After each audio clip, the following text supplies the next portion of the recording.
A reading from the book of 1 Samuel. Today is September 5th. Our reading from 1 Samuel is chapter 16. And the Lord said to Samuel, "How long will you grieve over Saul, since I have rejected him as king over Israel? Fill your horn with oil and set out. I am sending you to Jesse the Bethlehemite, for I have decided on one of his sons to be king." Samuel replied, "How can I go? If Saul hears of it, he will kill me." The Lord answered, "Take a heifer with you and say, 'I have come to sacrifice to the Lord.' Invite Jesse to the sacrificial feast, and then I will make known to you what you shall do. You shall anoint for me the one I point out to you." Samuel did what the Lord commanded. When he came to Bethlehem, the elders of the city went out in alarm to meet him and said, "Do you come on a peaceful errand?" "Yes," he replied, "I have come to sacrifice to the Lord. Purify yourselves and join me in the sacrificial feast." He also instructed Jesse and his sons to purify themselves and invite them to the sacrificial feast.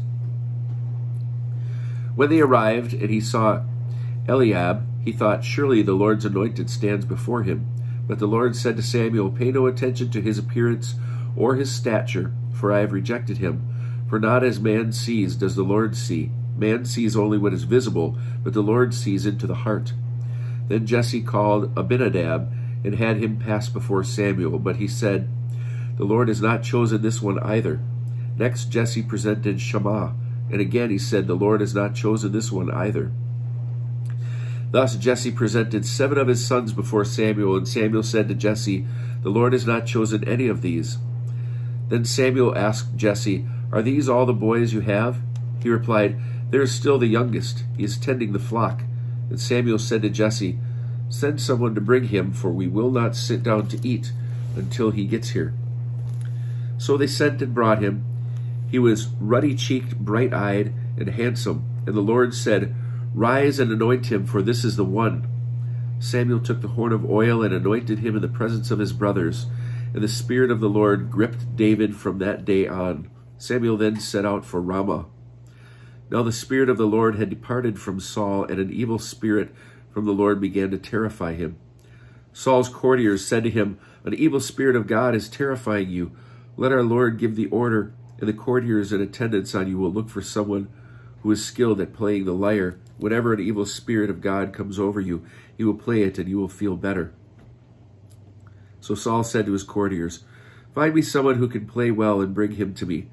One of the attendants spoke up, "I have observed a son of Jesse of the Bethlehemite who is skilled in music. He is a stalwart fellow and a warrior, sensible in speech and handsome in appearance, and the Lord is with him." Whereupon Saul sent messengers to Jesse to say, "Send me your son David, who is with the flock." Jesse took an ass laden with bread, a skin of wine, and a kid, and sent them to Saul by his son David. So David came to Saul and entered his service. Saul took a strong liking to him and made him one of his arm-bearers. Saul sent word to Jesse, "Let David remain in my service, for I am pleased with him." Whenever the evil spirit of God came upon Saul, David would take the lyre and play it. Saul would find relief and feel better, and the evil spirit would leave him.